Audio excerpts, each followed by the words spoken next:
Shalom teman-teman semua, selamat berjumpa di Kones Channel. Di channel ini, kalian akan menyaksikan dan akan mendengarkan video-video yang terbaik yang akan mengubah hidup Anda dan akan mengubah paradigma Anda. Jadi tonton sampai selesai, Bapak Yahweh memberkati. Selamat menyaksikan.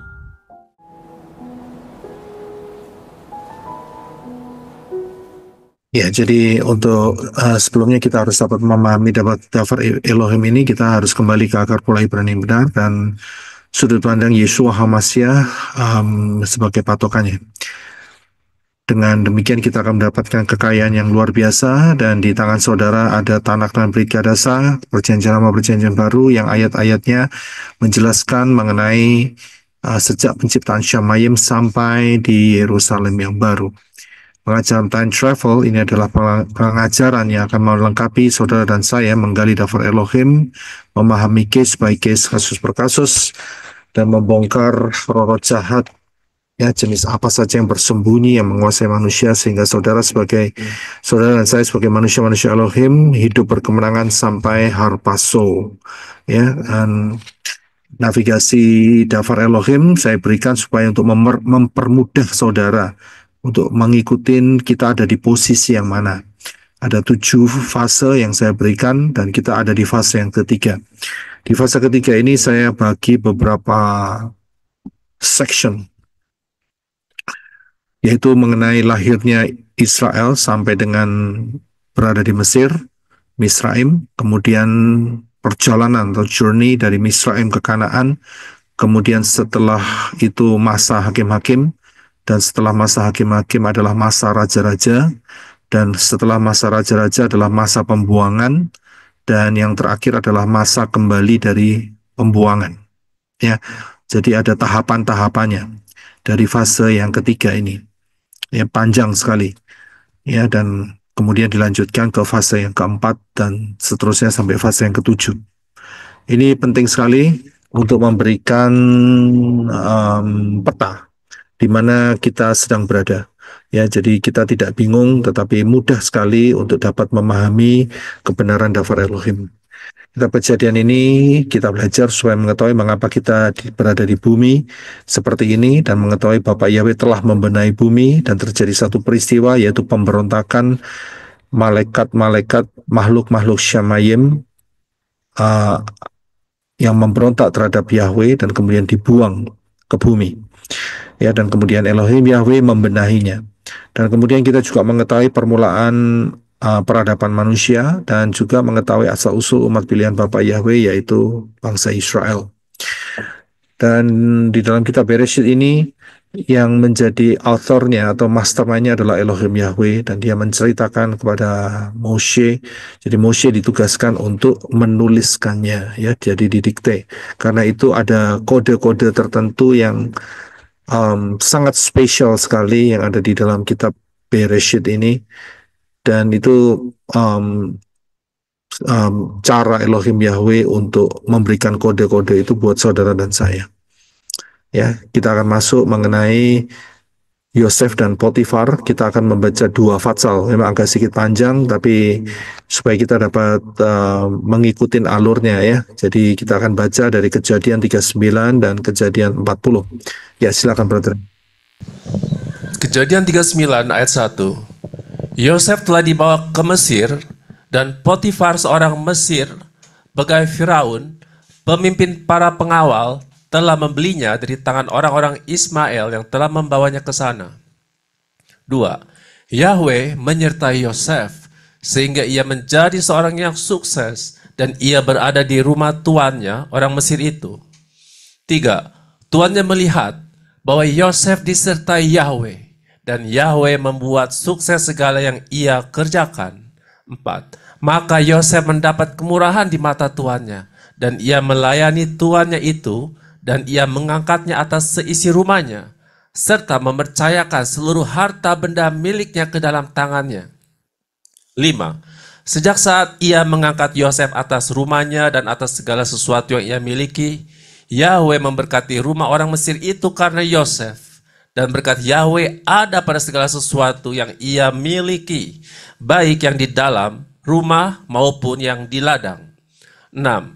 Dan ia menyerahkan seluruh miliknya ke dalam tangan Yosef, dan ia tidak lagi mengatur apapun baginya sendiri, kecuali makanan yang ia makan. Dan Yosef itu baik sikapnya dan tampan parasnya.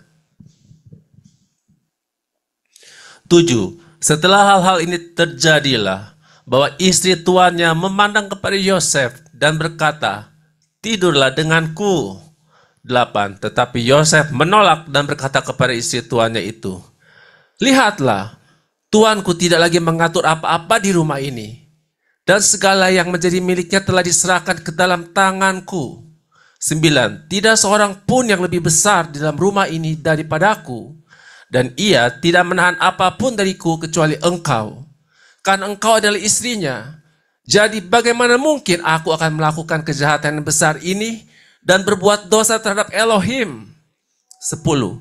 Sekalipun dari hari ke hari wanita itu membujuk Yosef, tetapi Yosef tidak mendengarkan ia untuk tidur di sisinya, bersetubuh dengannya. 11. Pada suatu hari terjadilah, ketika ia masuk ke dalam rumah untuk mengerjakan pekerjaannya, dan tidak seorang pun dari orang-orang rumah itu ada di sana, di dalam rumah itu. 12. Lalu wanita itu memegangnya pada bajunya sambil berkata, "Tidurlah denganku." Tetapi ia meninggalkan bajunya di tangan wanita itu dan meloloskan diri sambil berlari keluar. 13. Ketika wanita itu melihat bahwa Yosef telah meninggalkan bajunya di tangan wanita itu, dan Yosef melarikan diri keluar. 14. Lalu wanita itu menceritakan kepada orang-orang rumahnya dan berkata kepada mereka, "Lihatlah, ada yang telah membawa kepada kita seorang Ibrani untuk mempermainkan kita. Ia telah masuk mendekatiku untuk tidur dengan aku, tetapi aku berteriak dengan suara keras." 15. Ketika ia mendengar bahwa aku menyaringkan suaraku berteriak, maka ia meninggalkan bajunya di dekatku, dan ia melarikan diri dan pergi keluar. 16. Selanjutnya, wanita itu menaruh bajunya di dekatnya hingga tuannya pulang ke rumahnya. 17. Lalu wanita itu berbicara kepadanya dengan perkataan itu juga, dengan mengatakan, "Budak Ibrani yang telah engkau bawa, ia telah masuk mendekatiku untuk mempermainkan aku." 18. Namun ketika aku menyaringkan suaraku berteriak, mengapa ia meninggalkan bajunya di dekatku, lalu melarikan diri keluar? 19. Pada saat tuannya mendengar kata-kata istrinya yang telah bercerita kepadanya dengan mengatakan, "Hal-hal seperti inilah yang telah budakmu lakukan kepadaku," maka terbakarlah amarahnya. 20. Kemudian majikan Yosef menangkapnya dan menyerahkannya ke penjara, tempat para tahanan raja dikurung. 21. Namun Yahweh menyertai Yosef, dan dia melimpahkan kasih setia kepadanya dan mengaruniakan kemurahannya di mata pemimpin penjara itu. 22. Dan pemimpin penjara itu menyerahkan semua tahanan yang ada di dalam penjara itu ke tangan Yosef, dan semua yang mereka lakukan di sana, Yosef yang mengerjakannya. 23. Pemimpin penjara itu tidaklah mencampuri segala sesuatu yang berada di tangan Yosef, karena Yahweh ada bersama Yosef, dan Yahweh membuat sukses semua yang Yosef lakukan. Kejadian 40 ayat 1. Sesudah semuanya itu, juru minuman dan juru roti berbuat kesalahan terhadap tuannya Raja Mesir. 2. Firaun marah terhadap kedua pegawainya, pemimpin juru minuman dan pemimpin juru roti. 3. Dan ia memasukkan mereka ke dalam penjara di rumah pemimpin pengawal raja, dalam penjara bersama Yosef. 4. Kepala pengawal raja menempatkan mereka bersama Yosef, dan Yosef melayani mereka. Demikianlah mereka di dalam penjara itu selama berhari-hari. 5. Pada suatu malam keduanya bermimpi. Masing-masing punya satu mimpi, baik juru minuman maupun juru roti Raja Mesir. Dan setiap mimpi itu memiliki arti sendiri-sendiri. 6. Datanglah Yosef kepada mereka pada pagi hari dan memandang mereka. Tampaklah mereka sedang bersusah hati. 7. Lalu Yosef bertanya kepada pegawai-pegawai Firaun yang ada bersamanya di dalam penjara itu, "Mengapa hari ini wajahmu muram?"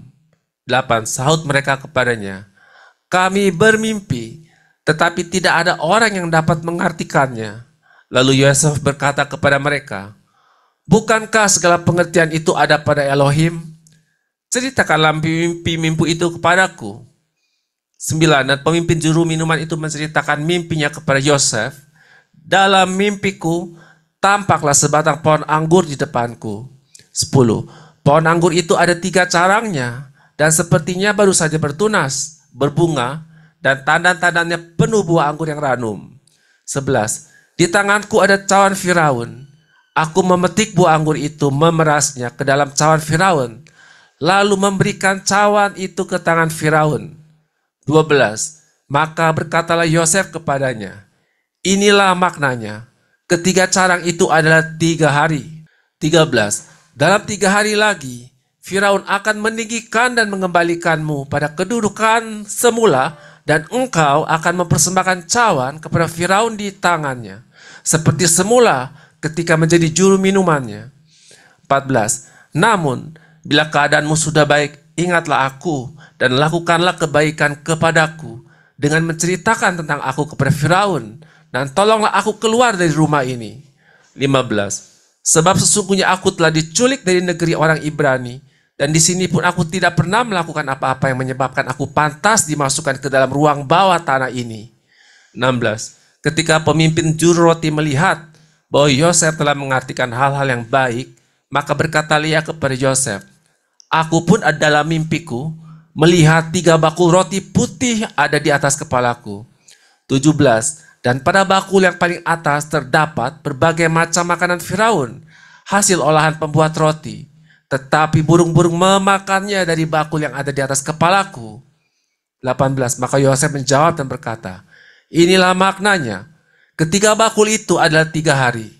19. Dalam 3 hari lagi Firaun akan meninggikanmu tinggi ke atas dan menggantungmu pada sebatang kayu, dan burung-burung akan memakan dagingmu dari tubuhmu. 20. Pada hari yang ketiga, pada hari kelahiran Firaun, ketika ia mengadakan perjamuan untuk semua hambanya, maka ia meninggikan kepala pemimpin juru minuman dan kepala pemimpin juru roti itu di tengah-tengah para hambanya. 21. Dan ia menempatkan pemimpin juru minuman itu ke dalam pekerjaannya semula, dan ia dapat mempersembahkan cawan itu lagi ke tangan Firaun. 22. Namun ia telah menggantung pemimpin juru roti itu sebagaimana yang telah diartikan Yosef kepada mereka. 23. Dan pemimpin juru minuman itu tidak ingat akan Yosef, bahkan ia melupakannya. Iya, haleluya. Terima kasih. Jadi kita lihat flow-nya ya, dari pergerakan kisah Yosef ini, dari saat dia dibeli oleh Potifar, dan kemudian setelah itu dia mengalami banyak hal yang ada di rumah Potifar, sampai dia masuk di dalam tempat penjara. Ya, jadi kalau kita bisa lihat pergerakannya itu adalah dari sejak dia dibuang, kalau itu Kejadian 37, 39 sampai 50. Itu dia dibuang oleh saudara-saudaranya dan kemudian dijual. Ya, dijual oleh saudara-saudaranya ke pedagang Ismaili, dan kemudian dia dijual lagi ke Mesir, ke Misraim.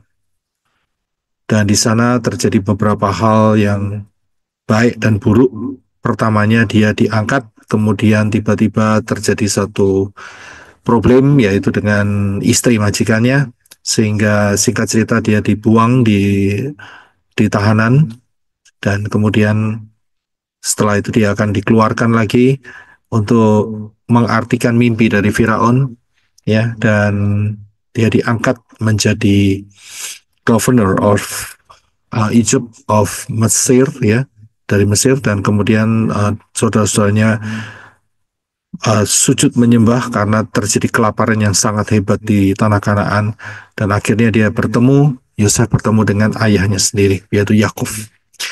Nah, kalau kita lihat dari Kejadian 39-40, jadi kejadiannya dia dijual kepada kepada Potifar, ya, dan kemudian dia dipercaya oleh Potifar untuk mengurusi seluruh um,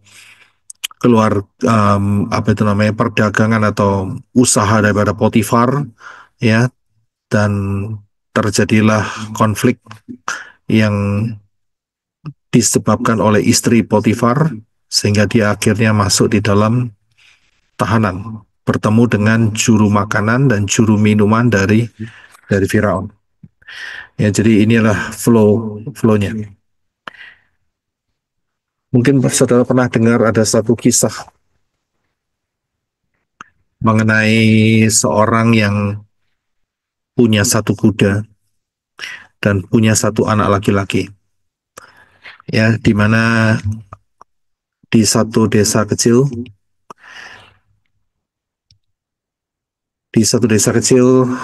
um, ada satu keluarga di mana seorang ayah mempunyai seorang putra dan juga um, seekor kuda. Tiba-tiba satu hari kudanya lari meninggalkan rumahnya. Tetangganya datang, ya, ikut berduka cita, bukan kematian tapi kehilangan kuda, ya. Jadi ikut apa itu namanya, sepenanggungan, karena kuda satu-satunya yang biasanya dia pakai untuk bekerja, pakai untuk transportasi, tiba-tiba kudanya lari, hilang. Jadi tetangganya ngumpul memberikan penghiburan, ya, merasa ikut iba hati. Tapi 10 hari kemudian tiba-tiba kudanya datang dengan, ya, 15 kuda lain. Jadi tiba-tiba rumah ini penuh dengan kuda-kuda. Ya, tetangganya datang lagi. Dia mengatakan, wah, beruntung kamu, hoki kamu. Ya, hoki. Ya, jadi beruntung. Ya, kelihatannya ketimpa malapetaka, tapi toh ternyata mendatangkan berkat. Dan kudanya mulai banyak, ada 16 ekor, satu ditambah 15. Jadi mulai apa itu namanya, memikirkan yang lebih besar lagi, ya, karena pertamanya cuma punya satu kuda, sekarang punya 16 kuda. Tiba-tiba nggak lama, 1 bulan kemudian, putranya satu-satunya ditendang kuda sehingga kakinya patah, ya, kakinya patah dan cacat. Tetangga-tetangganya datang lagi, ya, ikut iba, ya, mengungkapkan rasa iba karena kecelakaan daripada anak laki-lakinya satu-satunya, ya, yang ditendang kuda. Akhirnya 2 bulan lagi ada banyak tentara datang ke kampung itu dan ada satu perintah dari panglima tertinggi karena posisi negara sedang perang. Jadi setiap anak laki-laki harus ikut wajib militer masuk ke medan pertempuran. Jadi setiap anak laki-laki di kampung itu, di desa itu dibawa semua, kecuali satu anak laki-laki ini yang patah kakinya. Kembali lagi, ngumpul lagi tetangga-tetangganya. Wah, kamu beruntung. Wah, gitu. Ini yang beruntung, yang rugi itu yang mana, begitu, ya kan? Sudah bisa lihat dari kisah ini, yaitu kisah dunia, saudara. Tapi di kisah daripada Yosef ini ada tangan yang tersembunyi, yang tidak kelihatan, yang berkuasa. Ya, sehingga Rasul Paul menuliskan ayat ini yaitu di dalam Roma 8 ayat 28. Saudara, saya yakin saudara sudah banyak yang hafal akan ayat ini, yaitu Roma 8 ayat 28. Silakan, brother. Roma 8 ayat 28. Kita tahu bahwa segala sesuatu bekerja bersama-sama untuk kebaikan bagi mereka yang mengasihi Elohim, yaitu bagi mereka yang terpanggil sesuai dengan rencananya. Iya, haleluya. Jadi kita tahu, karena kita sudah ada di dalam Elohim yang benar, yaitu Yahweh, di dalam Yeshua HaMashiach. Karena itu kita tahu bahwa segala sesuatu bekerja bersama-sama. Untuk apa? Untuk kebaikan. Kebaikan saudara dan saya. Ya, untuk kebaikan saudara dan saya. Dan setiap saudara mempunyai kondisi yang berbeda-beda. Nggak bisa disamakan. Ya, takaran yang Elohim Yahweh berikan kepada saudara itu beda-beda. Nggak ada yang sama. Satu keluarga yang punya anak kembar, itu pun juga menghadapi masalah yang berbeda-beda. Walaupun dia kembar, tapi masalahnya kan tidak kembar, saudara. Saya bisa lihat. Takarannya beda-beda. Pemahamannya beda-beda. Ya, dan juga tantangannya beda-beda. Situasinya beda-beda.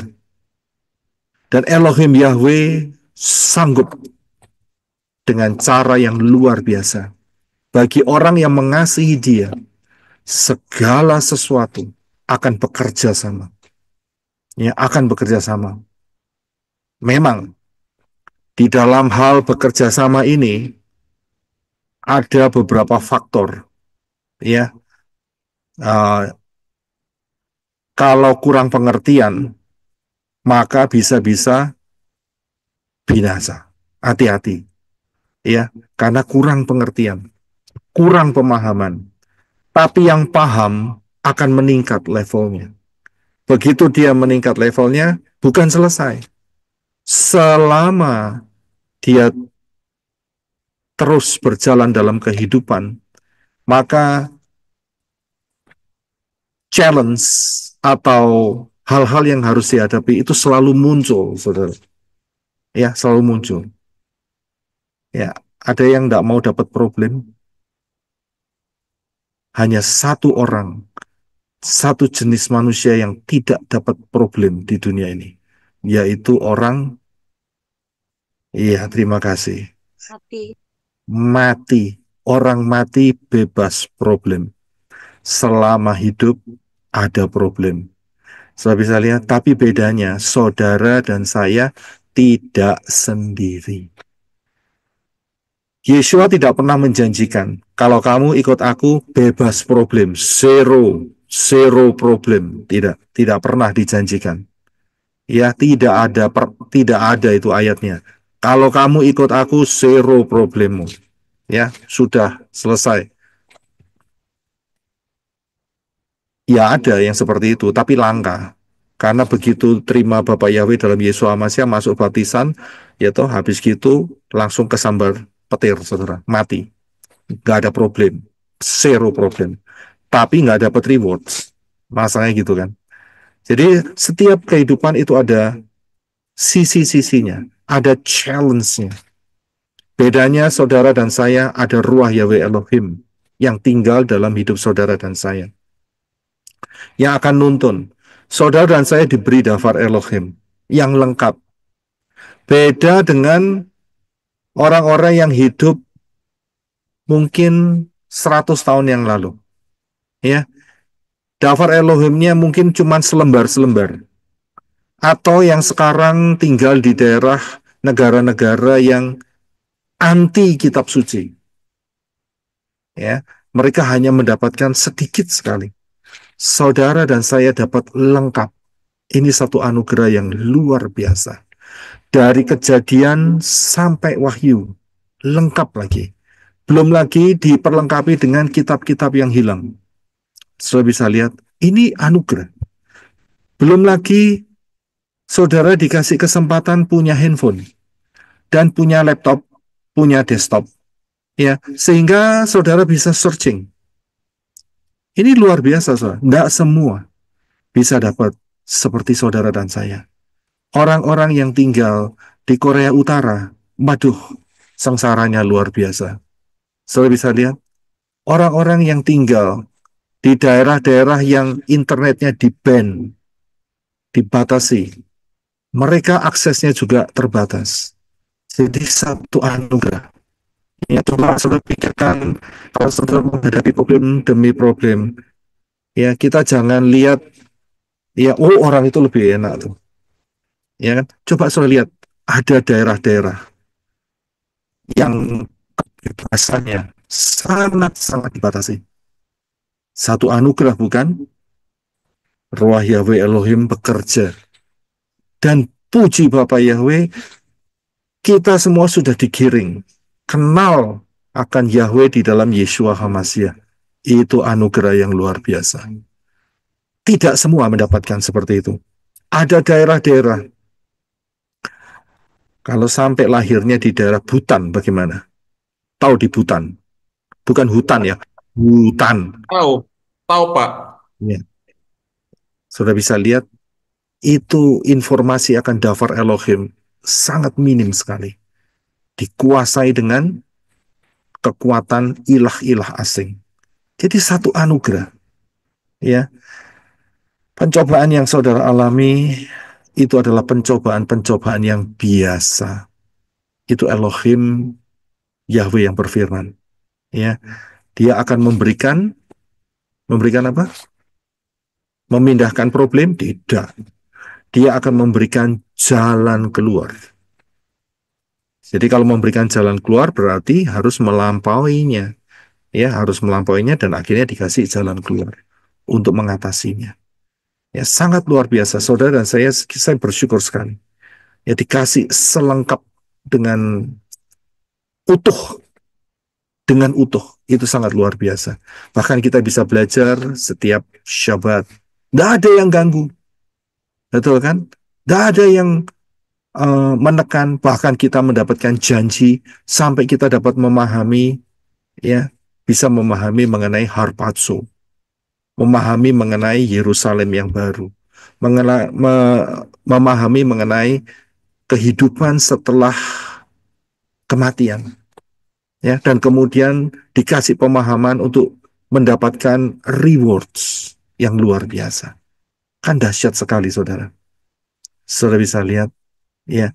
Saya ngerti beberapa dari antara saudara harus keluar dari komunitas, ya, dengan membayar harga. Saya ngerti, ya kan, ada yang betul-betul orang tuanya atau komunitasnya begitu strict sekali, ya, seperti kesaksiannya beberapa waktu yang lalu, listrik harus dipadamkan seperti itu, ya kan, dan kemudian juga diusir dari rumah, dibenci, dikata-katai, dan sebagainya. Ya kan, tapi Rabi Saul mengatakan bahwa problem-problem saudara itu tidak sebanding, ya, tidak sebanding dengan apa? Dengan rewards, pahala yang akan saudara terima. Amin. Jadi kalau levelnya cuma listrik dimatiin, enggak usah khawatir, karena nanti di Syamayim listriknya nyala terus, saudara, enggak akan mati, ya kan? Kalau saudara internetnya dibatasi sekarang, nanti di Yerusalem baru kita jauh pakai lebih canggih dari internet.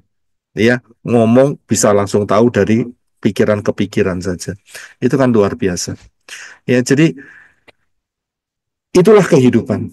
Dan ini diceritakan di dalam kisah yang luar biasa, yaitu kisahnya Yosef. Sebagai penutup daripada kitab Bereshit ini. Ya, nah di sini kita bisa melihat segala sesuatu bekerja sama bagi mereka yang mengasihi Elohim. Dan bagi mereka, yaitu bagi mereka yang terpanggil sesuai dengan rencananya. Jadi ada panggilan. Ya, ada panggilan. Tidak semua dipanggil panggilannya sama. Tidak semua. Ya, ada panggilan-panggilan yang khusus. Nggak semua. Panggilan saya dengan panggilannya Brother Heaven ya beda. Begitu loh. Iya kan? Porsinya beda-beda. Tapi di sini kita bekerja sama, kita saling melengkapi satu sama lain. Saudara paham di situ, ya, yaitu yang sering kita dengar dengan istilah tubuh Hamasiah. Masa tubuhnya semua mata semua? Lah, pencernaannya di mana? Mulutnya di mana? Telinganya di mana? Apa semua hidung semua? Waduh, mengerikan, saudara. Lubang begitu. Kan mengerikan, saudara. Jadi, ada panggilan-panggilan. Jadi, sesuai dengan panggilan itu, maka Elohim Yahweh bekerja dengan luar biasa. Ini cara yang sangat dahsyat. Ya, cara yang sangat dahsyat. Ya, dan kalau saya perhatikan, ada satu kitab di mana kitab itu tidak pernah menuliskan kata Tuhan, Elohim, satu kali pun. Tetapi di situ tangan Elohim itu bekerja. Saudara tahu kitab apa ya? Esther bukan, Pak?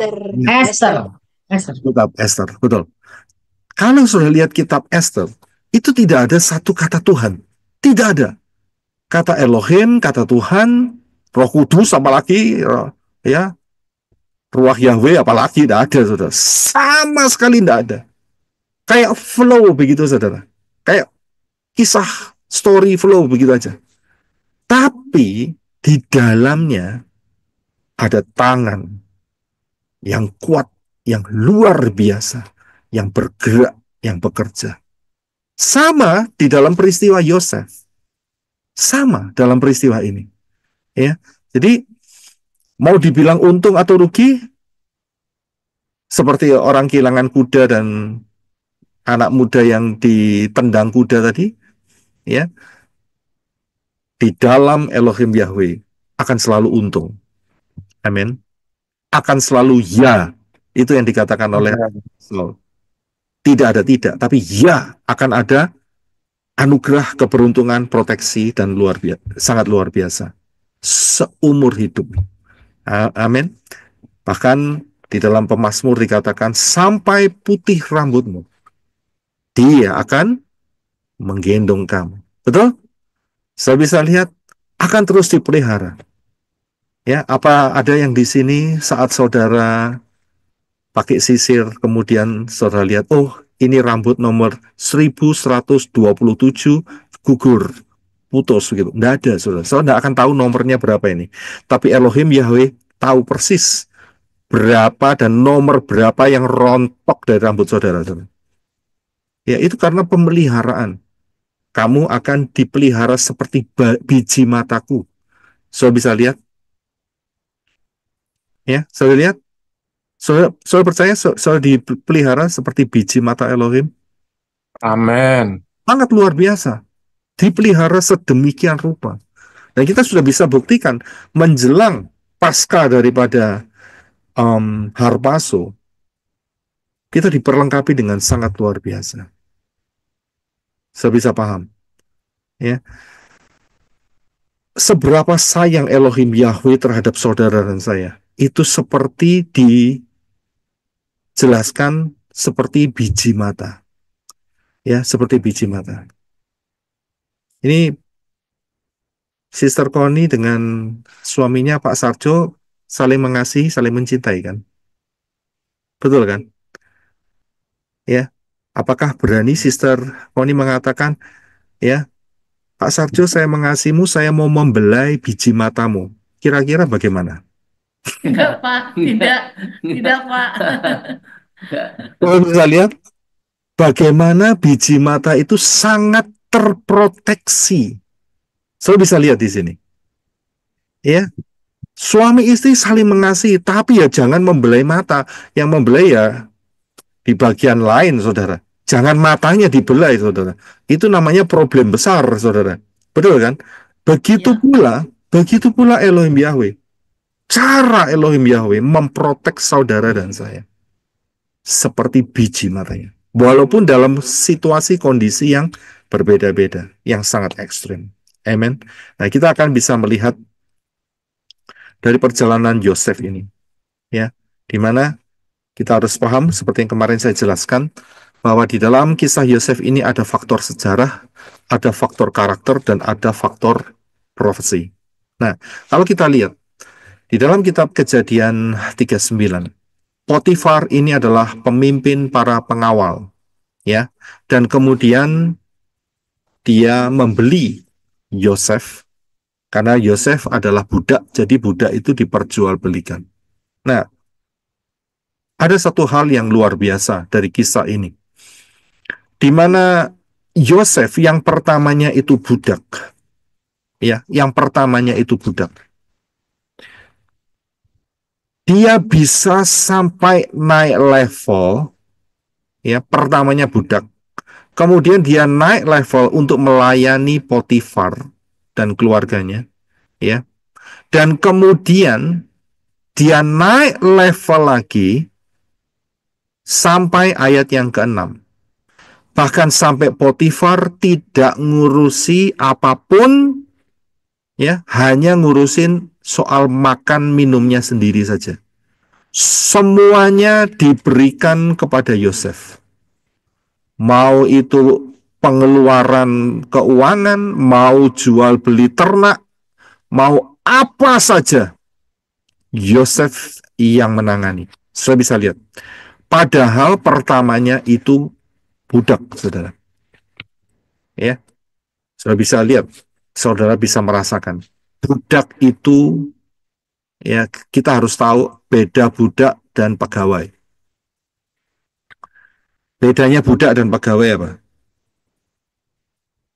Kalau budak itu milik, Pak. Iya, satu budak itu milik, pegawai itu digaji. Budak itu cukup dikasih makan, yang penting sehat dan berfungsi dalam pekerjaan. Itu kayak mesin. Saya bisa lihat, budak kalau sakit, tuannya bilang, ini nggak ada gunanya. Dia buang begitu saja. Saya bisa, budak itu tidak punya hak sama sekali. Saya bisa lihat, jadi mau diapain saja ya terserah tuannya, begitu loh. Ya, itu seperti barang. Beda dengan pegawai. Nah, posisi Yosef itu dari budak. Dia naik jadi orang yang dipercayai. Bahkan kepercayaan ini meningkat, saudara. Ya, kepercayaan ini meningkat. Meningkat sampai di titik di mana Potifar tidak mikir apa-apa lagi.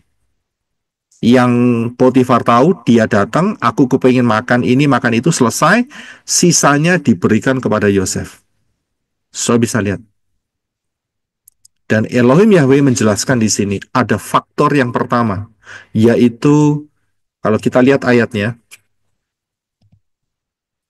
yaitu bahwa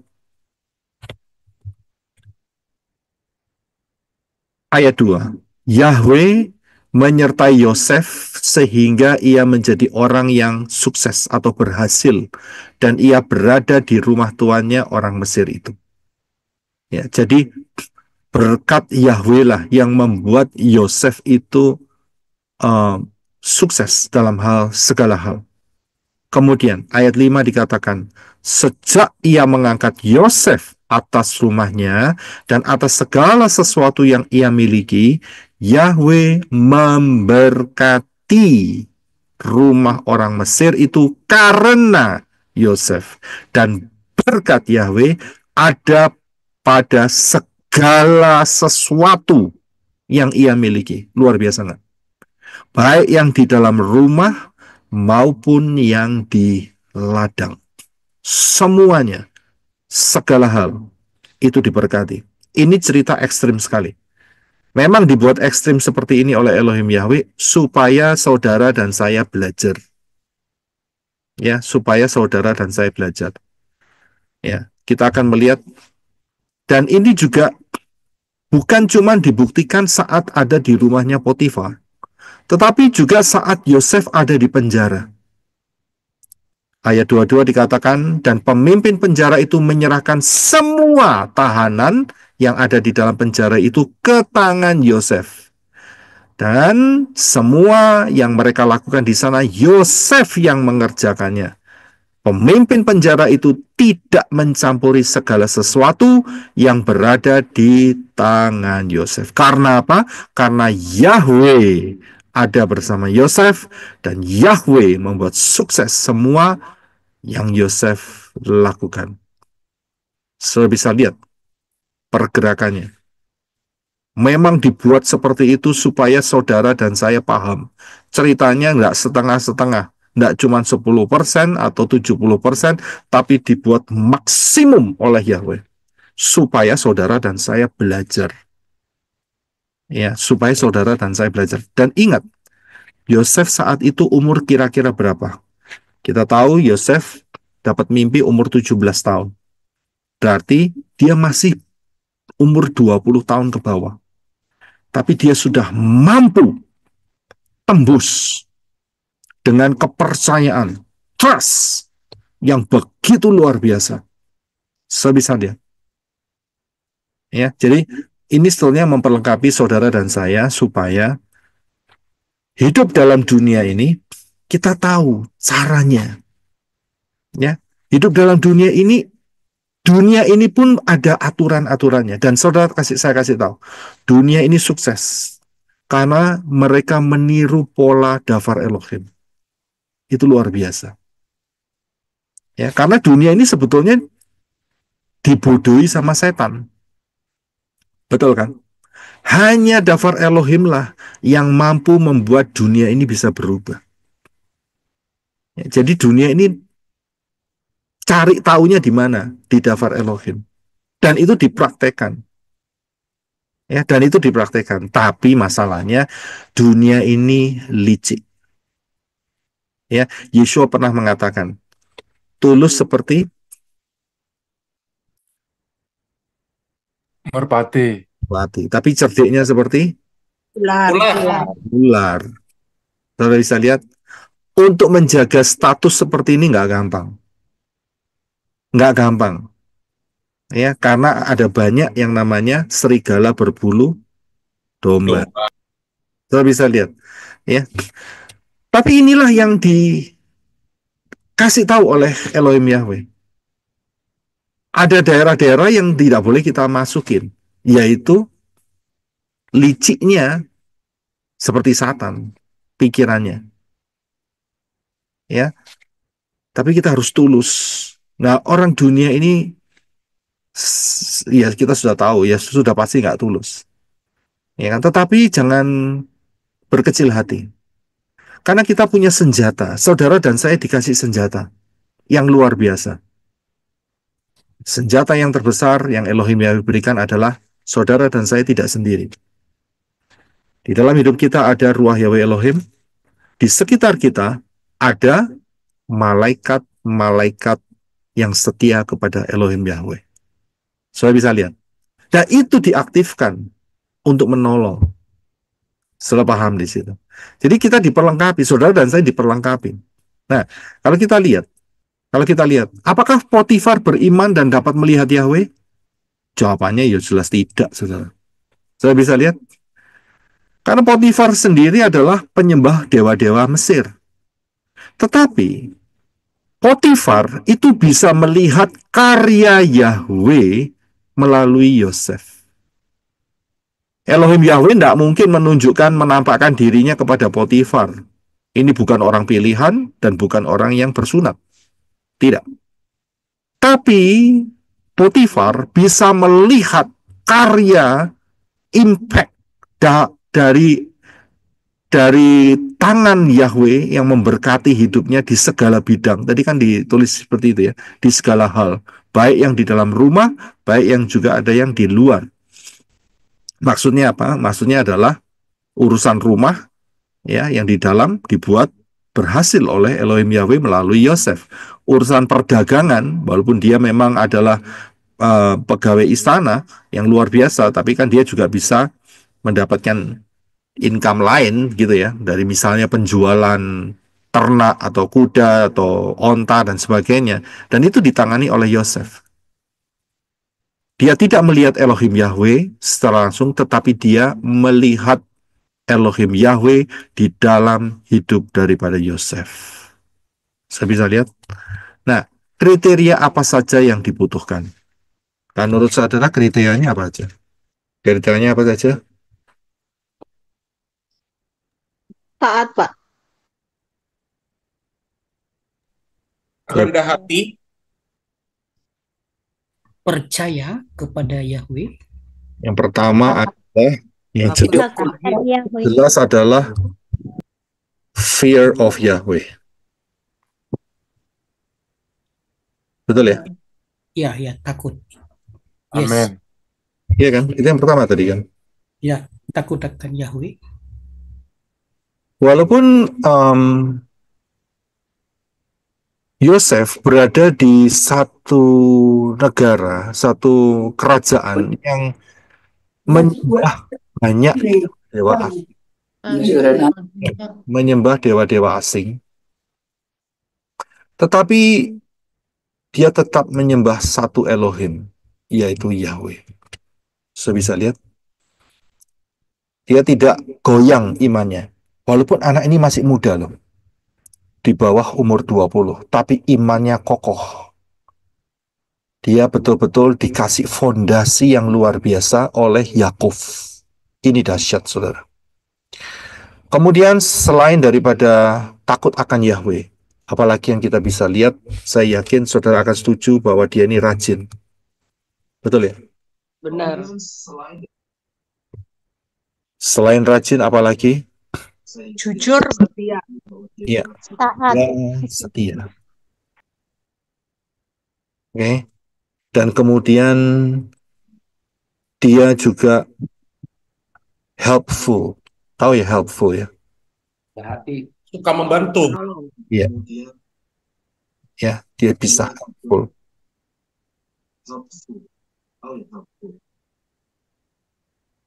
Kemudian dia suka membantu. Karena nanti tertulis bahwa dia itu baik hati, baik hatinya. Ya, suka menolong. Kemudian dia mempunyai kebaikan hati.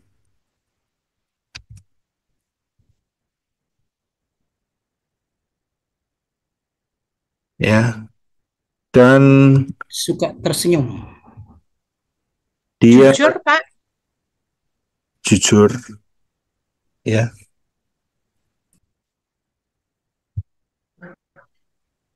Tekun dan sabar. Dan kemudian dia ya tekun dan sabar, bisa dianggap setia juga ya. Dan dia Bertanggung jawab, Pak. Bertanggung jawab. ya dia bertanggung jawab. Nggak ada banyak ya. Dan kemudian dia punya inisiatif.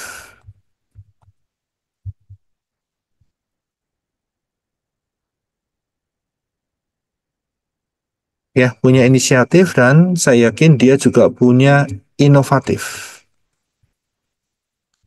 Ngerti ya, inovatif ya. Jadi dia punya mengembangkan dia punya kemampuan untuk bisa membuat tuannya sukses. Saya bisa lihat. Kemudian dia juga ini penting saudara. Rajin boleh, setia boleh, helpful boleh, kebaikan hati boleh, jujur boleh, inisiatif, inovatif, ya. Bisa dipercaya. Tapi mukanya merengut, tahu merengut. Itu bahasa Norwegia. Ya. Selalu tersenyum. Ya, dia joyful. Ya, dia joyful. Jadi ada banyak saudara yang kita bisa lihat dari sisi Yosef ini. Belum lagi dia bisa dipercaya dari hal yang kecil. Saudara tambahin sendiri listnya ya, yang saya ketik tadi. Tadi ada 8. Saudara nambah sendiri kira-kira yang positif apa. Nah, coba saudara aplikasikan. Ya, aplikasikan jangan ke orang lain, saudara. Aplikasikan diri sendiri. Ini saya yang kurang di mana? Gitu. Karena kisah Yosef ini dibuat maksimum oleh Elohim Yahweh. Ya, sehingga saudara bisa belajar, oh saya kurang ini, kurang itu. Nah, saudara yang tinggal punya inisiatif untuk mengubahnya. Saudara bisa lihat. Ya, ada banyak yang positif, punya integritas, punya kesetiaan, punya tekad, punya banyak hal, punya mau belajar seperti itu. Tapi fondasi semuanya adalah takut akan Elohim Yahweh. Sudah bisa lihat. Dan di dalam daftar Elohim, kitab suci kita, takut akan Elohim, ya, itu akan mendasari semuanya. Tapi selain daripada itu, saudara mesti menghasilkan fruits atau buah. Saya bisa lihat di sini. Sehingga apa yang dijanjikan oleh Elohim Yahweh melalui kisah Yakov ini akan teraplikasi dalam hidup saudara dan saya. Saya bisa lihat bagaimana dia yang pertamanya budak, kemudian dia dipercaya lebih lagi dan sampai di tingkat yang sangat luar biasa. Saya harus kasih tahu. Yosef ini dipercaya di rumah Potifar. Itu yang percaya. Sampai tidak ngurusi apa-apa. Yang kedua, dia dipercaya di penjara.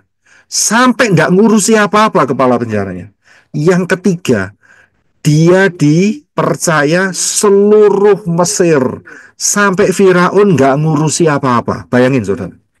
Ini apa nggak ekstrim, saudara? 3 level, saudara. Saya bisa lihat level keluarga, level pemerintahan, walaupun itu penjara, tapi kan itu pemerintahan, saudara. Pemerintah di penjara, lebih banyak orangnya kan, lebih banyak istilahnya itu orang-orang jahatnya dan sebagainya kan di situ kan. Dan sampai level kerajaan, tiga-tiganya, para pemimpinnya nggak mikir, trust sama dia. Saya bisa lihat, ini ekstrim, ya sangat-sangat ekstrim sekali. Nah, saya jelaskan tadi, kenapa dibuat ekstrim? Supaya saudara yang nggak terlalu ekstrim belajar. Saya bisa lihat, oh ini kekurangan saya di sini. Jadi saudara perbaikin di situ. Saudara bisa lihat di sini. Ya, apa yang menjadi kekurangan saudara dan saya, kita bisa belajar di situ. Ya, 1 Timotius kan mengatakan seperti itu. Firman Elohim supaya kita bisa belajar, ya kan, diperlengkapi. Nah, itu luar biasa di situ. Jadi saudara tambahkan sendiri listnya. Apa-apa yang baik ada di sana semua. Ya, dan coba saudara kemudian bawa ke kamar mandi saudara atau tempat tidur, berdiri di depan kaca gitu ya, depan kaca, kemudian listnya ditaruh begitu. Oh, ini kira-kira yang cocok sama saya yang mana begitu, ya kan, gitu caranya. Dan kemudian oh ini masih kurang ini, ya, kalau masih kurang ditambahkan, ya kan. Jangan kalau merasa oh saya masih kurang, oh berarti saya memang diciptakan tidak sempurna, saudara. Jangan seperti itu, berarti saudara tidak mau belajar. Ya, oh ini saya kurang di sini, ya udah tambahkan saja, di adding, ya, puji Bapak ya. Nah, ini akan memberkati banyak hal luar biasa, ya. Jadi itu caranya, cara kerjanya.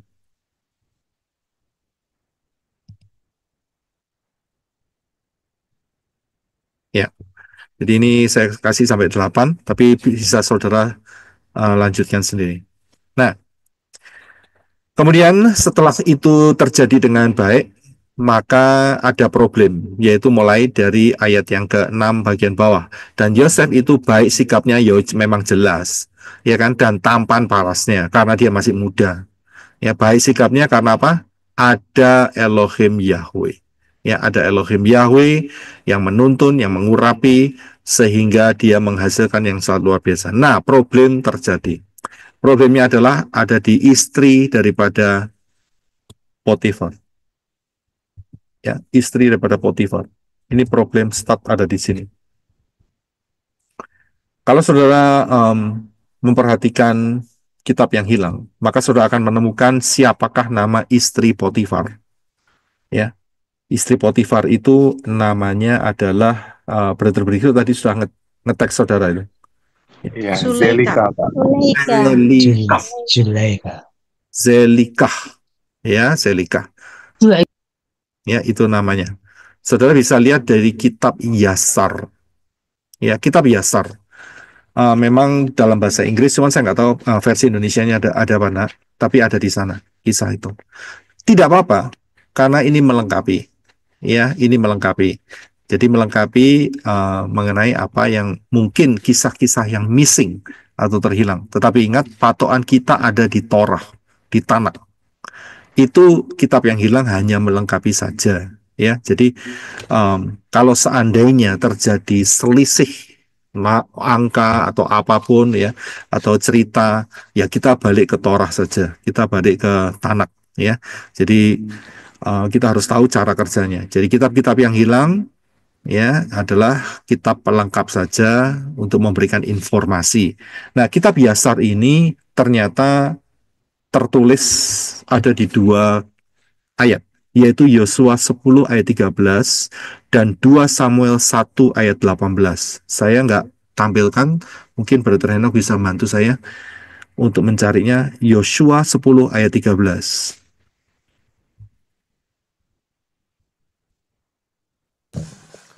Yosua 10 ayat 13. Dan diamlah matahari dan bulan pun diam sampai bangsa itu selesai membalaskan dendamnya atas musuh-musuhnya. Bukankah hal itu tertulis di dalam kitab orang jujur? Ya, matahari diam di tengah-tengah langit dan tidak cepat-cepat terbenam untuk sehari penuh. Ya, terima kasih.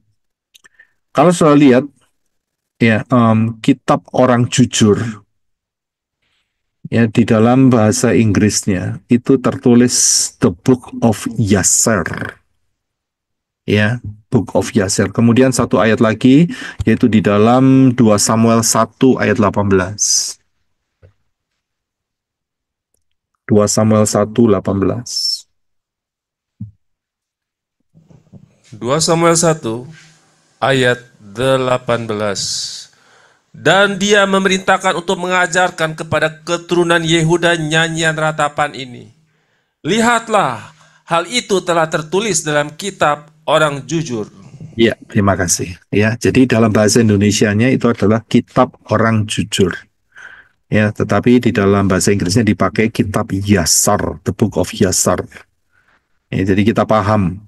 Nah, kisah daripada Yakov ini kita tahu nama istri, mohon maaf ya, Yosef kok Yakov. Yakov sudah ditunda dulu. Ya, jadi mengenai Yosef, ini nama istri daripada Potifar adalah Selika. Ya, Selika. Nah, jadi Selika ini yang istilahnya itu bahasa Kroasianya itu neko-neko. Tahu ya, neko-neko? Ya, tahu neko-neko? Kompromi ya. Bukan. Aneh-aneh. Aneh-aneh, macam-macam. Neko-neko. Ya, oke, puji Bapak Yahweh.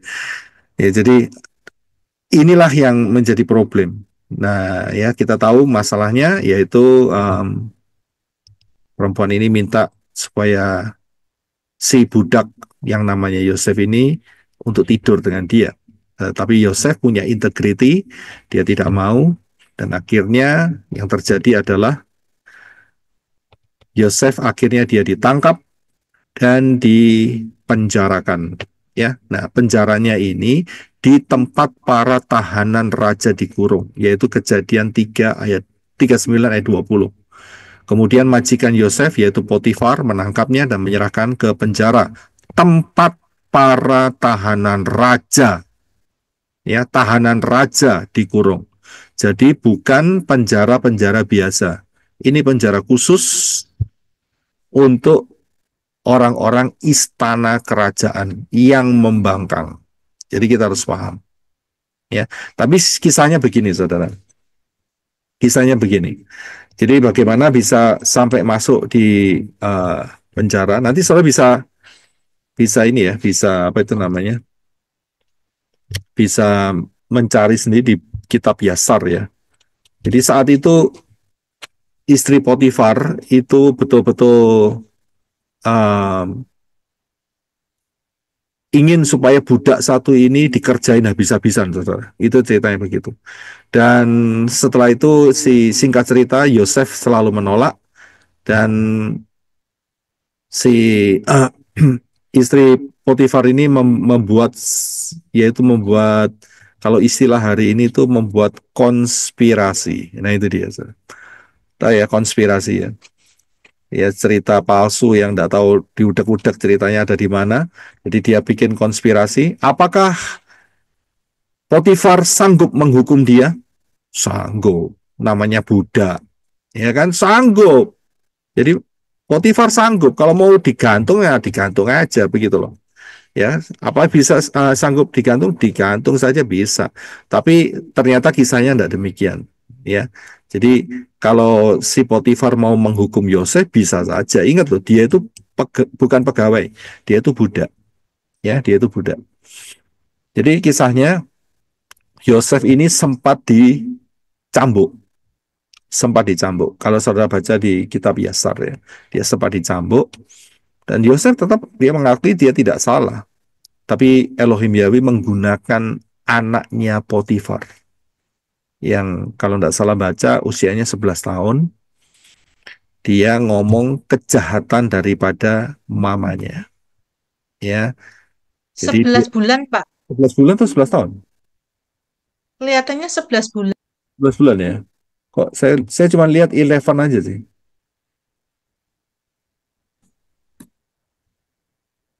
Jadi panjang sekali sih kitab Yasar ini. Ya, tapi anak itu masih kecil. Ya, anak itu masih kecil, saudara. 11 bulan gimana bisa ngomong ya, Pak? Karena itu tertulis, dia bilang Elohim Yahweh membuka mulut anak ini.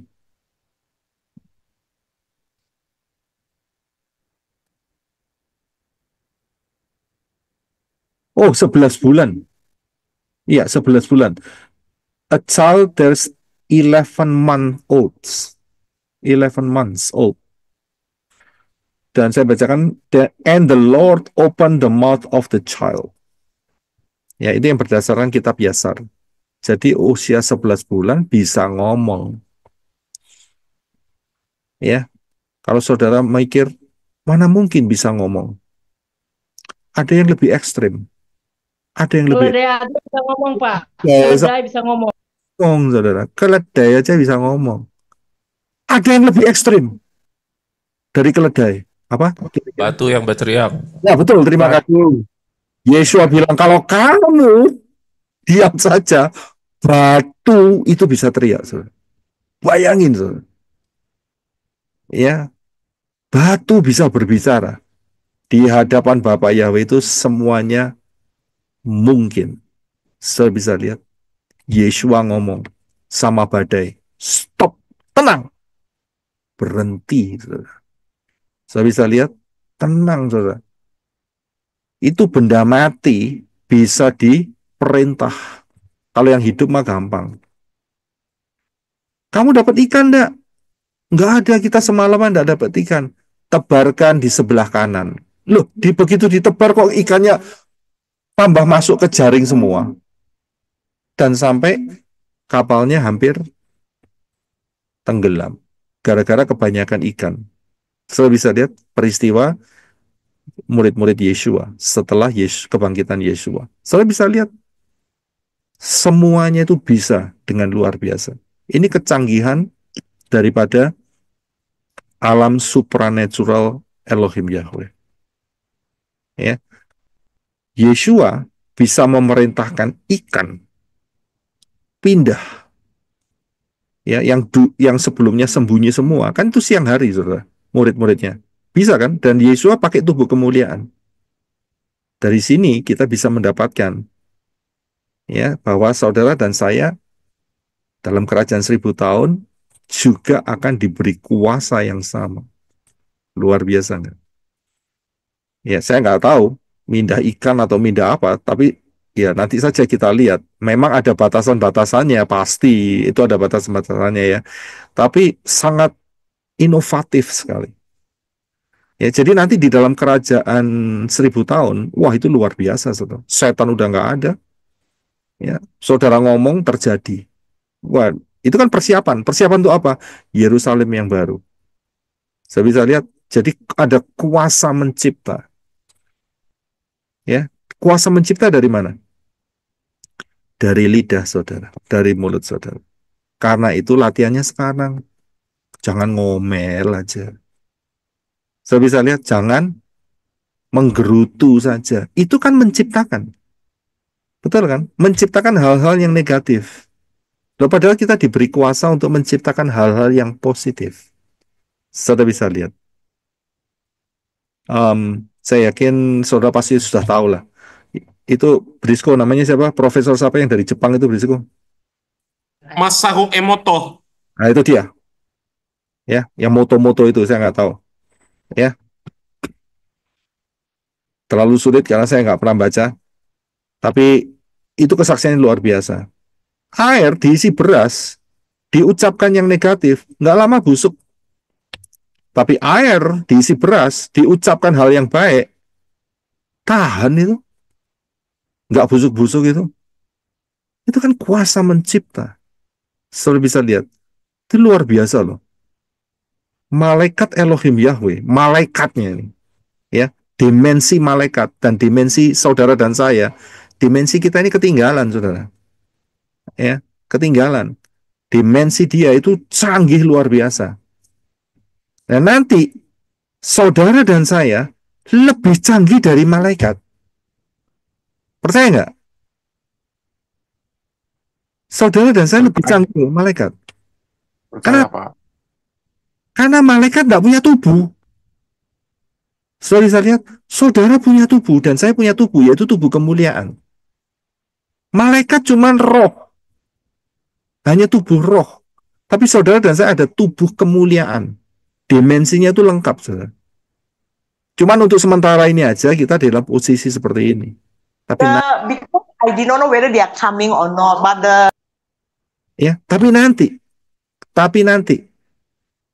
saudara dan saya akan menempati posisi dimensi yang lebih canggih dari malaikat. Bayangin, saudara. Luar biasa kan? Ya. Jadi bersiaplah untuk hal-hal yang ajaib yang akan saudara dan saya terima tidak lama lagi. Amin. Ya. Nah, latihannya Amin. sekarang, latihannya sekarang. Ya, latihannya sekarang. Dalam hal mengucapkan. Ya, dalam hal mengucapkan. Elohim Yahweh aja itu oke,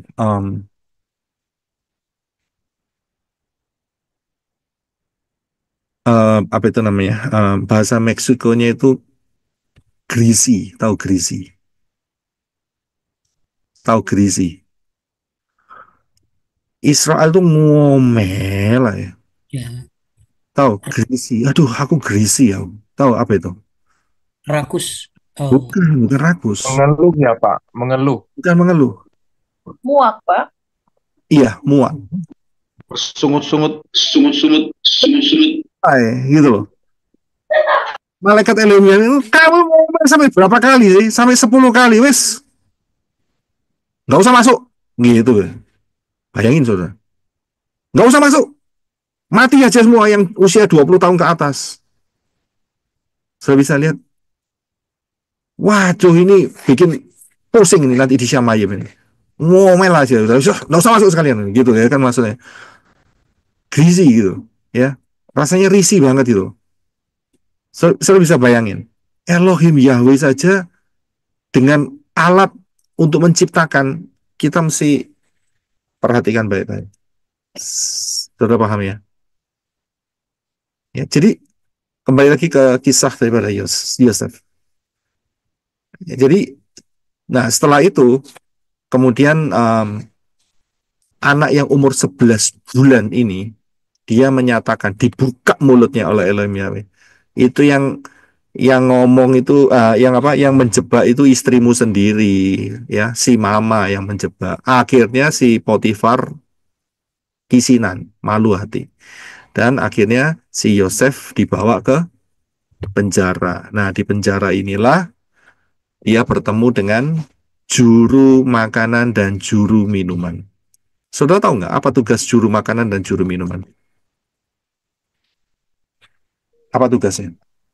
Untuk mengetes apa makanan atau minum itu tidak ada racun, safe buat the king. Iya, terima kasih.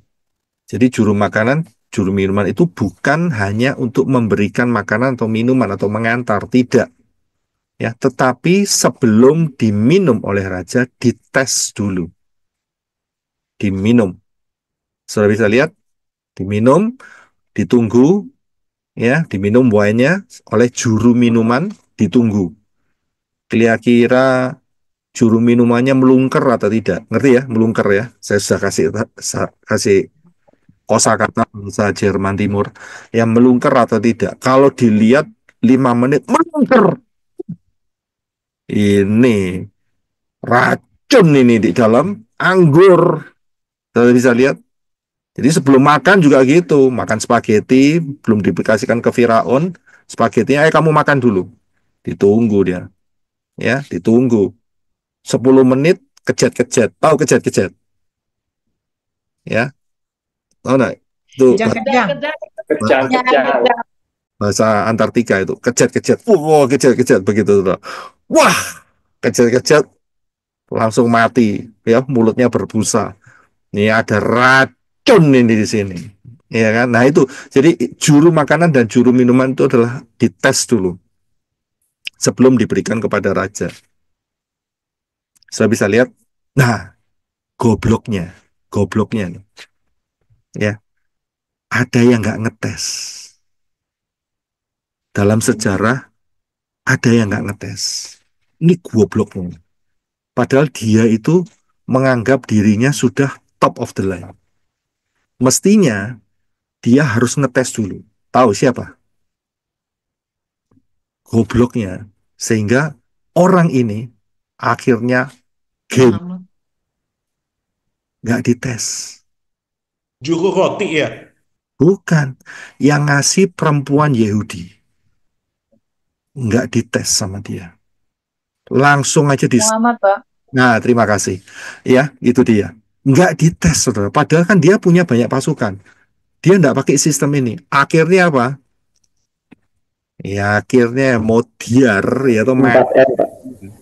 Betul, mati keracunan. Kalau kamu nabi, makan ini nggak mati, berarti kamu nabi. Ternyata dia mati, berarti nabi bukan. Terima kasih. Saudara sendiri yang jawab. Nggak usah rame-rame. Bukan. Saudara bisa lihat, kan sebenarnya dia punya pasukan. Makan dulu dong. Tapi itu dia caranya Elohim Yahweh. Dimakan dia. Nggak pakai juru makan atau juru minuman. Matilah dia. Saudara bisa lihat. Ya, jadi inilah kisah daripada juru makan dan juru minuman. Nah, di dalam kitab suci kita ada satu orang juru minuman yang menulis kitab suci. Siapa namanya? Nehemia. Ya, Nehemia. Nehemia. Ya, Nehemia. Nehemia kita baca di dalam Nehemia 1 ayat 11 untuk supaya saudara melengkapi pengetahuan atau pengenalan saudara akan Dafar Elohim. Ya. Nehemia 1 ayat 11. Silakan Brother Enoch, bisa dicari.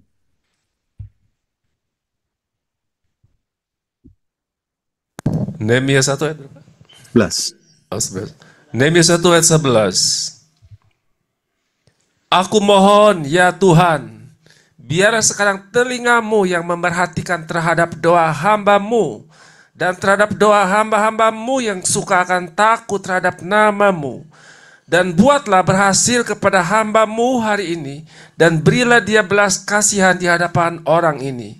Dan aku sendiri adalah juru minuman raja.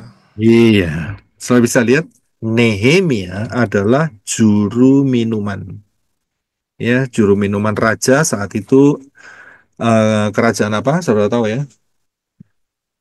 Medo Persia, ya, kerajaan Medo Persia. Nah, juru minuman. Kemudian kita sudah tahu kisahnya, juru minuman diangkat kembali oleh Firaun, sedangkan juru makanan digantung. Nah, di sini ada satu kalimat yang tertulis dalam Kejadian 40:23. Dan pemimpin juru minuman ini tidak ingat akan Yosef, kan ia melupakannya. Yosef minta tolong sama juru minuman untuk dikeluarkan dari penjara. Akan tetapi begitu terlepas, lupa. Saya bisa lihat, sudah ditolong, lupa. Ya ini penyakit bawaan, saudara ya. Penyakit bawaan, betul kan? Ya, penyakit bawaan dan bisa menular juga. Jadi setelah ditolong, akhirnya lupa. Ya, memang ada istilah yang lebih parah, ya. Habis ditolong, titik. Mentung. Terima kasih, mentung. Nah itu parah itu. Ya udah ditolong mentung sekalian, ngerti ya? Ya, jadi yang Sudah ditolong, ternyata yang menolong dipentung, ya. Itu parah. Nah, jadi dalam hal ini setelah ditolong, dilupakan. Nah, saya punya satu pertanyaan untuk mengakhiri ini semua.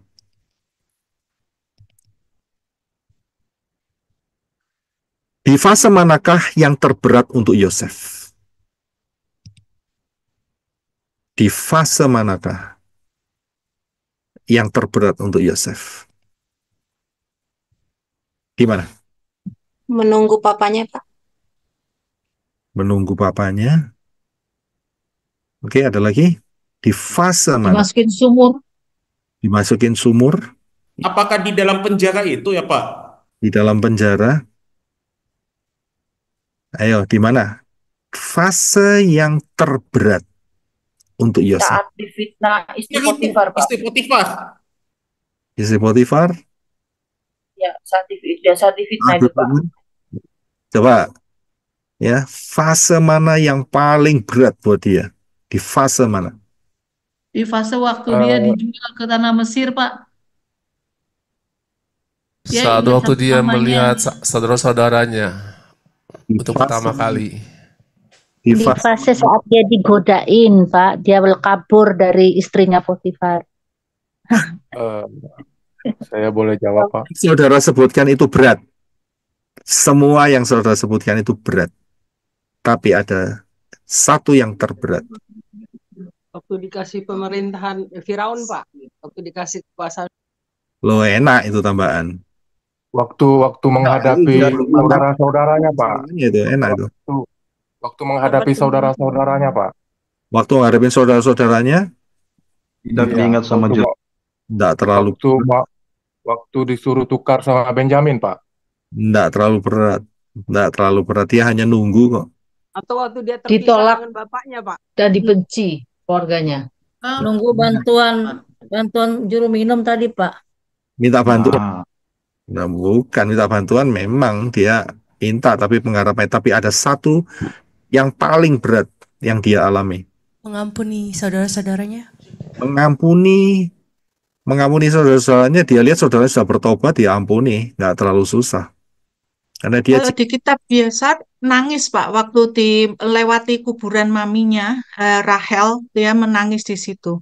nangis, itu paling berat. Ya, nggak lama hilang. Fase yang terberat adalah fase Apa Pak itu kepotong payokanan? fase yang terberat adalah menjalani sehari-hari selama 13 tahun. Itu fase yang paling berat. Betul kan? Menjalani tanpa ada masa depan. Saudara coba taruh posisi saudara di Yosef. Dibuang di sumur. Ya kan? Setelah itu apa? Nggak tahu. Tapi ternyata setelah itu dijual. Dan saudara tahu, budak itu dijual, itu diseret. Nggak dinaikkan onta, itu nama bukan budak, itu namanya permaisuri itu. Ya kan? Dan sehari-harinya dia merasa kelaparan, dia merasa kehausan, ya kan? Kesehariannya itu loh. Itu yang terberat. Kalau terjadi perubahan, oke. Jadi misalnya dia setelah dijual, dia mendapatkan majikan baru, misalnya seperti itu. Setelah itu kan dia dikasih makan, dikasih minum. Tapi setelah itu dia harus kerja lagi. Kesehariannya, ini sampai kapan selesai? Saudara dan tahu gampang. Saudara dan saya tahu gampang, karena kita tahu ceritanya. Umur 17 sampai umur 30. Selesai 13 tahun. Tapi kalau kita menempatkan posisi kita di sepatunya si Yosef, ini mau sampai kapan? Kita biasa menuliskan, dia ada di penjara berapa tahun? Brisco tahu ya? Berapa tahun? 13 tahun. 13 tahun di penjara. Saya bisa lihat, ini mau sampai kapan? Bisa lihat. Mau nunggu mimpi, dia juga nggak tahu. Dia ada di penjara. Maksud dia tahu-tahu dapat profesi, oh nanti apa itu namanya Firaun dapat mimpi seperti itu. Enggak ada kabar. Dia hanya pegang satu mimpi, dua mimpi. Kakaknya, jeraminya tunduk sama dia, dan kemudian bulan bintang dan 11 bintang tunduk sama dia. Cukup cuman itu. Dia nggak ada apa. Saudara dan saya lebih gampang loh. Kita dikasih pattern. Pola 7.000 tahun. Kita sudah lihat. Kapan Yesua mati, dan dari situ kita bisa ngitung. Betul kan? Kapan Yesua bakal datang.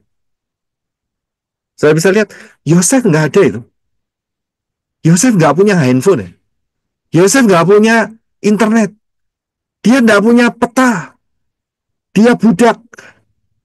Saya bisa lihat, dingin kedinginan, panas kepanasan, lapar ya cuma segitu jatah makannya dia. Keseharian ini yang menjadi yang paling berat buat dia. Memang ada fase-fase enak saat di rumahnya Potifar, tapi setelah itu balik lagi, saudara. Keseharian ini yang menentukan dia. Sampai dia itu tidak pernah minta tolong kecuali cuma satu, yaitu kepada juru minuman. Tolong aku. Itu pun dilupakan. Bayangin, saudara. Mau sampai kapan? Kalau saudara berpikir, Yosef berkata, aku sudah 12 tahun di sini. Nah, apa aku sampai tua di sini? Betul kan? Sampai kapan ini? Ini sudah 13 tahun di sini. Tapi dia tidak tahu, seminggu lagi dia keluar. Titik keseharian ini loh, yang menjadi penentu. Dia nggak ada kalender, saudara. Untuk menentukan, oh nanti 13 tahun selesai, saya bisa keluar, saya bisa naik jabatan dan sebagainya. Atau dilantik menjadi komandan. Nggak ada yang tahu. Keseharian ini. Saudara dan saya lebih gampang. Ya, Elohim Yahweh sudah menyatakan timingnya. Sekarang kita di tahun 2025. Ups, belum. Kurang 1,5 bulan. Betul kan? Tidak lama lagi 2025. Dan berdasarkan penanggalan kalender, ya kan, dengan pola, jika Yesua matinya tahun 30 Masehi, maka tinggal ditambah 2000, jatuhnya 2030. Dihitung aja kurang 3,5 tahun. Nah, kita sudah tahu kira-kira perkiraannya. Kapan harpasonya? Saya bisa lihat, lebih mudah buat saudara dan saya. Tapi dalam 2 tahun ini, apa yang saudara dan saya kerjakan? Saya bisa lihat, ini penentuan loh. Ada yang percaya, ada yang tidak percaya. Dalam 2 tahun, 2 tahun itu 365 hari dikali 2. Ya kan? Pasti saudara ada yang mikir, iya nek kejadian. Lah nek enggak. Betul kan? Ayo. Walaupun kita sudah belajar, tapi suara setan itu pasti ada. Suara kecil itu pasti ada. Iya nek kejadian. Nek enggak bagaimana? Sudah bisa lihat bagaimana menyikapinya. Nah, seharian ini loh yang penting. Bagaimana kita di build up di detik-detik terakhir sebelum harpaso. Chance-nya 50-50, anggaplah. 50 jadi, 50 tidak. Belum tentu jadi. Tapi pasti akan jadi. Ya. Kita ambil yang probabilitas yang terbesar, 50-50. Kalau 50 itu jadi, yang jadi, ada ayat-ayat pendukungnya enggak? Ada fakta-fakta pendukungnya enggak? Ada timeline pendukungnya enggak? Kalau enggak jadi, ada pendukungnya tidak? Itu saja. Yang saya lihat, yang jelas, tahun 70 Masehi, Yerusalem ambruk beserta dengan bait sucinya. Ambruk total. Dihabisi oleh Titus. Kenapa enggak tahun 72, 71, 69, 68? Kenapa pas 70?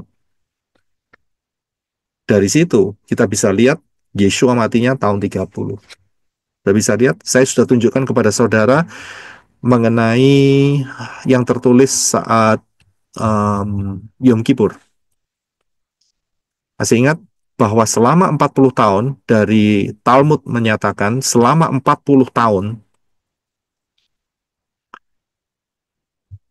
Benang kirmisi itu tidak pernah menjadi putih, tidak pernah jadi putih, tetap merah. Itu yang pertama. Yang kedua, selama 40 tahun, menorah tiap malam mati. Selama 40 tahun, pintu bait Elohim selalu terbuka. Dan itu akan menggenapi Zakaria. Dan betul-betul terjadi. Nah, ini yang harus kita waspadai. Sudah bisa lihat, sudah bisa paham. Yosef, dia nggak tahu kapan. Saudara dan saya tahu kapan. Nah, sama-sama. Yang satu nggak tahu, yang satu tahu, tapi tetap menjalani keseharian. Ini yang harus saudara jaga. Jangan sampai di detik-detik terakhir ini, saudara terpeleset dan disqualify. Saudara bisa lihat, minggir. Yesua datang, dia mengatakan, adakah aku mendapatkan iman di bumi ini? Ternyata ada yang hilang. Yang rugi siapa? Saudara bisa paham. Pengajaran mengenai zaman akhir ini saya mulai tahun 2000, spesial ya, maksudnya di YouTube ya. Mulai tahun 2021-an. Kita sudah menjalani sampai 2024 akhir. Saya sudah pernah menyatakan mengenai rahasia angka 777. Ya. Saat itu saya berbicara mengenai ada banyak angka 7 di tahun 2025. 57 hari ini berapa? 5785 ya, betul ya? 5785 itu di total 7. Nanti April atau Mei Israel anniversary yang ke 77. 77. Tahun 2025. 2 tambah 5, 7. Ada banyak angka 7. 1,5 bulan lagi, saudara. Ada banyak angka 7. Saya bisa lihat bagaimana saudara menyikapi keseharian di dalam 2 tahun ini. Kita ambil yang maksimum, yaitu mengikuti pola Yobel. Ya, pola Yobel. Tapi kalau pola Shemitah, kurang 1 tahun, dikurangin 1 tahun. Saya bisa lihat, waktunya nggak lama. Ya, waktunya nggak lama. Ya, jadi, patokannya sudah Elohim Yahweh berikan. Buat mereka yang masih mempercayai dengan kalimat, ya, tidak ada seorang pun yang tahu, malaikat pun tidak tahu, anak pun tidak tahu, silahkan mereka percaya dengan iman atas pengertian itu. Tapi buat saudara dan saya, tidak. Saya tidak. Saya percaya ada sesuatu yang presisi. Ada sesuatu yang presisi. Dan terbukti mengapa Yeshua matinya hari Rabu. Saya bisa lihat. Dan mengapa Yeshua matinya pas 4.000 tahun. Sejak kejatuhan Adam dan Hawa. Dan itu hari keempat. Saudara bisa lihat. Jadi ini yang harus sangat diperhatikan. Hati-hati ya dengan keseharian saudara. Nah, saya harus kasih tahu. Tentara itu kadang-kadang dia kesandung bukan dengan batu yang besar, tidak, tetapi dengan kerikil yang ada di dalam sepatu. Ngerti maksudnya? Itu istilahnya. Hati-hati dengan kerikil yang dalam sepatu. Jadi bisa jatuh gara-gara hal yang kecil. Saya bisa lihat, saya bisa paham, berjaga-jagalah. Ya, berjaga-jagalah dalam keseharian. Ini yang paling sulit, saudara. Yang paling sulit. Ya, saya akan lanjutkan pembahasan mengenai Yosef minggu depan. Haleluya. Bapak Yahweh memberkati saudara sekalian. Shalom. Terima kasih Pak Yosef. Bapak ya berkati. Ya, kita setelah. Pak Yosef, jawaban PR-nya apa? Jawaban ini sudah tak jawab kan tadi. Mengapa siapa itu namanya si Potifar ya. Potifar apa ya ke Dia mengingini Yosef, ya jelas dia tergoda, ya. Itu dari sisi manusianya, dia tergoda. Tetapi dari sisi ilahi, ada rencana Elohim Yahweh yang mempersiapkan Yosef untuk perkara yang lebih besar. Lebih besar. 3 hal. Dia dipercayai di keluarga. Yang kedua, dia dipercayai di penjara. Yang ketiga, dia dipercayai di seluruh kerajaan. Dan itu melalui proses. Yang dipakai adalah istri Potifar. Ya, Elohim Yahweh tidak mengutus istri Potifar, kamu merayu Yosef, ya tidak seperti itu. Elohim Yahweh tahu persis kondisinya. Yosef menghadapi itu, dan dia harus melalui jalan itu sehingga satu titik dia dikeluarkan dan dia diberkati dengan luar biasa menjadi pemimpin kedua setelah Firaun. Saudara bisa lihat di sana, ya. Bisa lihat kisahnya di kitab Yasar, ya. Oke, puji Bapak Yahweh. Jadi kenapa, dan juga kenapa kok tidak ditaruh di penjara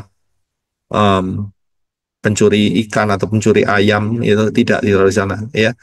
Tapi dia ditaruh di penjara di mana nantinya juru makanan dan juru minuman itu akan dipertemukan.